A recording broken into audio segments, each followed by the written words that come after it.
Build up to 2026 begins for West Indies and South Africa with some ghosts of 2024 still buried.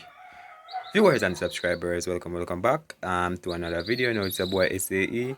Big up on yourself and thank you all for passing through. Alright, so in today's video, guys, just gonna really give you a preview, or should I say a summary up before the first T20 between West Indies and South Africa kicked off. Alright, so um today we hear Darren Sammy in an interview, right, people, and he was like, he's trying to build a championship squad. You understand?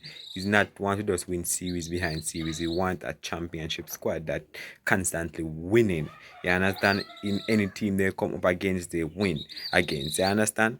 And he was speaking and was telling what he want, but you see, the three T20 series between West Indies and South Africa is contextual anomaly and one the cricket calendar, because there does not seem to be any reason for it, right?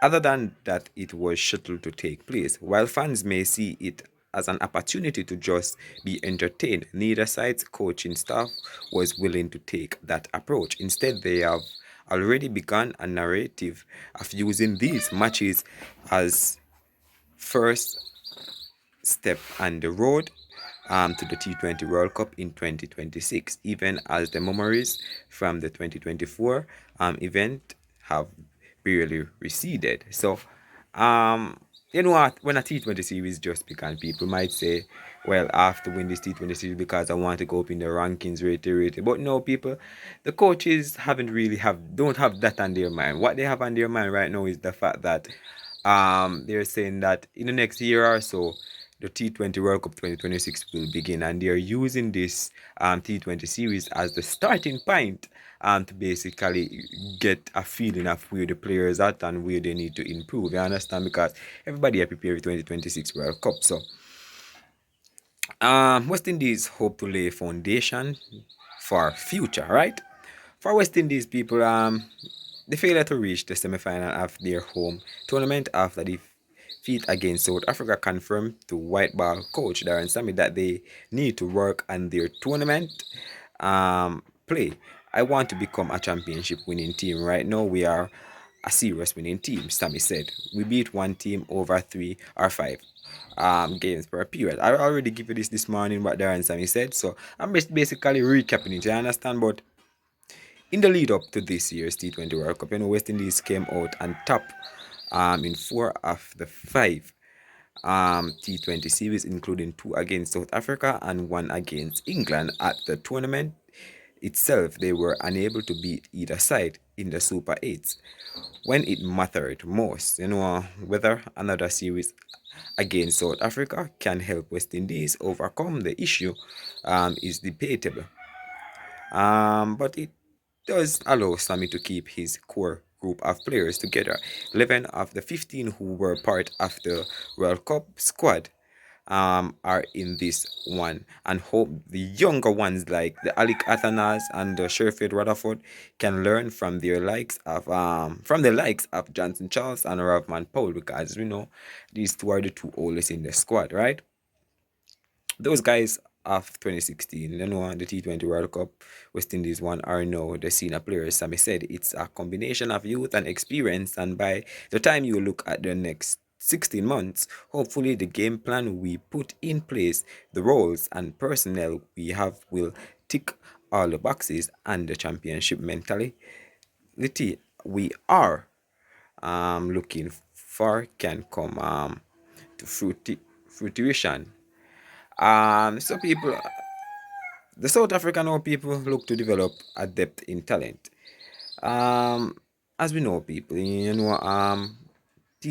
Quinton de Kock, David Miller, Henry Carlson, Marco Jansen, Rabada, Narkia, Kasha Maharaj, and Shamsi have all been given the series off, with recalls for experienced names like Rassi van der Dusen and call-ups for promising youth like under 19 World Cup breakout star Maphaka.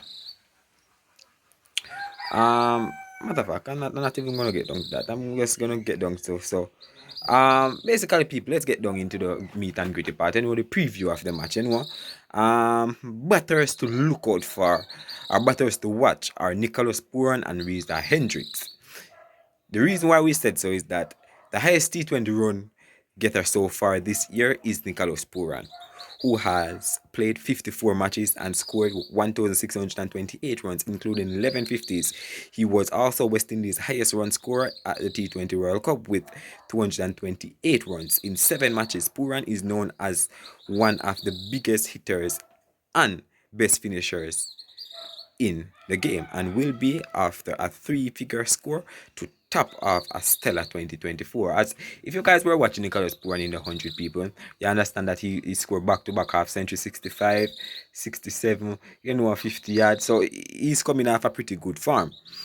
Just 181 runs behind him this calendar here is a Hendrick.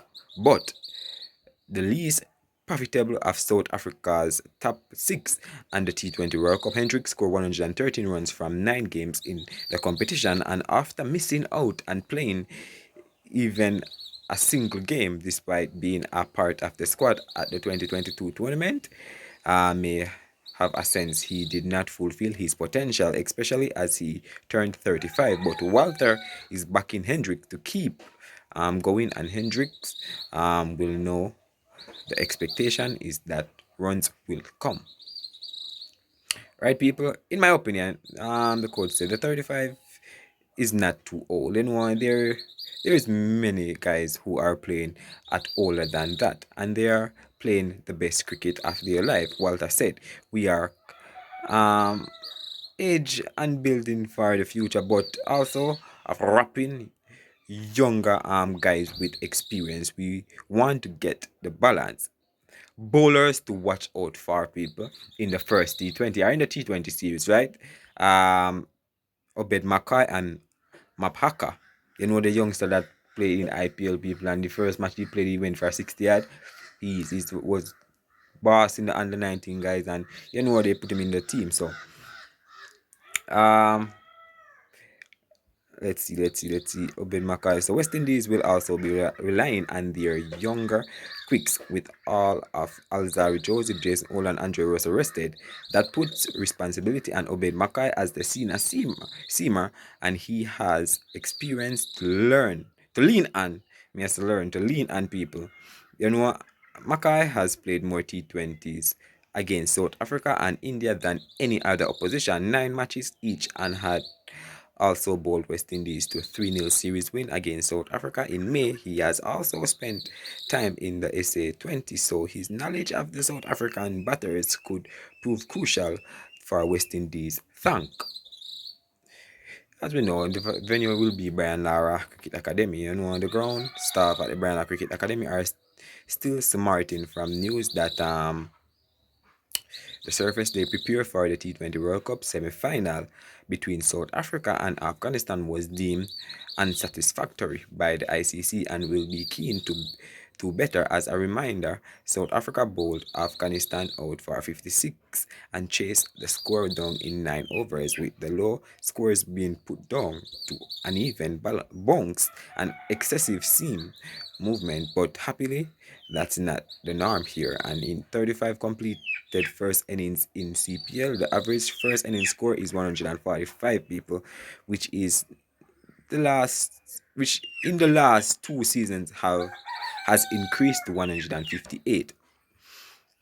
On the weather front, there may be some nerves as well after rain washed out most of the first test, which was held in nearby Port of Spain. But the news is better for the T20s. There are morning showers forecast and for Friday and Sunday, and the days of the first and second match, which should clear by the afternoon. The third game on Tuesday might be in some danger of being affected, but downpour are not expected to be constant, and a 3-hour playing window should be possible. All 3 matches will start at 3 p.m.